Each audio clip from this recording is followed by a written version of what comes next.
పశ్చిమ గోదావరి జిల్లా ఉండి నియోజకవర్గ ఎమ్మెల్యే రఘురామకృష్ణంరాజు గారు ఆ ఉండి నియోజకవర్గ పరిధిలో ఉన్నటువంటి ఆకివీడు పట్టణంలో శిథిలావస్థలో ఉన్నటువంటి గొంతేనమ్మ గుడి స్థానంలో రామాలయం నిర్మించేందుకు డిప్యూటీ స్పీకర్ రఘురామకృష్ణంరాజు గారు చేసినటువంటి ప్రయత్నాలకు నిన్న గట్టి షాక్ తగిలింది. స్థానికంగా ఉన్నటువంటి ప్రజలు కొలిచేటువంటి దేవుడు లేకపోతే వాళ్ళ కులదైవం అనుకోవచ్చు గొంతేనమ్మ. అక్కడ దాన్ని తీసేసి, అది శిథిలావస్థలో ఉందని చెప్పేసి దాన్ని తీసేసి అక్కడ రామాలయం నిర్మించాలని చెప్పేసి రఘురామకృష్ణంరాజు గారు ఒక విధమైనటువంటి మత రాజకీయాలకు అక్కడ ఆయన పునాది వేస్తున్నట్టుగా కనిపిస్తుంది. ఇప్పుడు ఈ రాష్ట్రంలో, ఈ దేశంలో ఎవరికి నచ్చకుంటే భగవంతుడిని వాళ్ళు కొలుస్తూ ఉంటారు. కొంతమంది శ్రీ వెంకటేశ్వర స్వామిని కొలుస్తారు, కొంతమంది శ్రీరాముని కొలుస్తారు, కొంతమంది శివుని కొలుస్తారు, కొంతమంది సాయిబాబాని కొలుస్తారు. అంటే వాళ్ళకి ఇంకొంతమంది ఉంటారు, వాళ్ళ కుల దైవాలు ఉంటాయి. పల్లెటూళ్ళలో వాళ్ళ కుల దైవాన్ని కొలుస్తారు, రకరకాలుగా ఉంటాయి.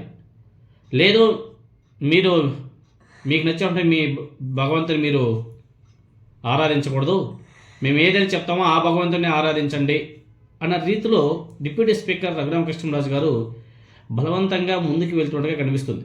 ఆయనే కాదు, ఆయనకు సపోర్ట్ చేసే వ్యక్తులు కూడా అలానే మాట్లాడుతున్నారు.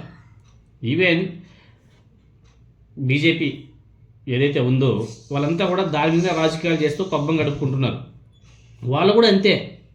కాదు రాముడిని కొలవాల, జై శ్రీరామ్ అనాలా. ఇప్పుడు ఆ వెస్ట్ బెంగాల్ అయితే రచ్చ, అసలు గబ్బు పడిచేసారు. అక్కడైతే ఆడెవడా అంట జై శ్రీరామ్ అంటే ఏదో 500 రూపాయలు గిఫ్ట్ అంట. బలవంతంగా వాళ్ళకి నచ్చినటువంటి భగవంతుడు కూడా వాళ్ళు కొలుచుకునే అవకాశం లేకుండా చేసేస్తుంది బీజేపీ. ఆ జబ్బు ఇప్పుడు రఘురామకృష్ణంరాజు గారికి వచ్చేట్టుగా ఉంది. ఎనీహౌ, ఆయనకైతే నిన్న ఏపీ హైకోర్టులో పెద్ద షాకే తగిలింది. ఆకివీడు గ్రామం పెద్దపేటలో శిథిలంగా ఉన్నటువంటి గొంతేనమ్మ గుడిని కూల్చడానికి రఘురామకృష్ణంరాజు గారు బుల్డోజర్లతో బయలుదేరేశారు నిన్న. దీన్ని సవాల్ చేస్తూ స్థానిక ప్రజలు వాళ్ళ హైకోర్టుని ఆశ్రయించారు. దీని మీద అత్యవసరంగా హైకోర్టులో లంచ్ మోషన్ పిటిషన్ కూడా దాఖలు చేశారు. విషయం తెలుసుకోవాలంటే రఘురామకృష్ణంరాజు గారు స్వయంగా ఆయన హైకోర్టుకు వెళ్ళారు. హైకోర్టులో హోరాహోరీ వాదనలు జరిగాయి. పిటిషనర్ల తరపున లాయర్, మాజీ జడ్జ్ అయినటువంటి జాడా శ్రవణ్ కుమార్ గారు గట్టిగానే వాదన కూడా వినిపించారు.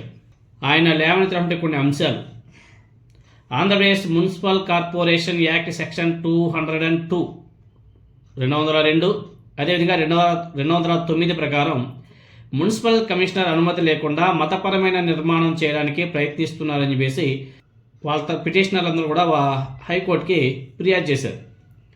ఆంధ్రప్రదేశ్ పంచాయతీరాజ్ యాక్ట్, అదేవిధంగా Andhra Pradesh building rule number 3 class F ప్రకారం ప్రభుత్వ భూముల్లో ఏ నిర్మాణానికైనా సరే కలెక్టర్ గారి ఎన్ఓసి కంపల్సరీ అని చెప్పేసి వాదించాడు.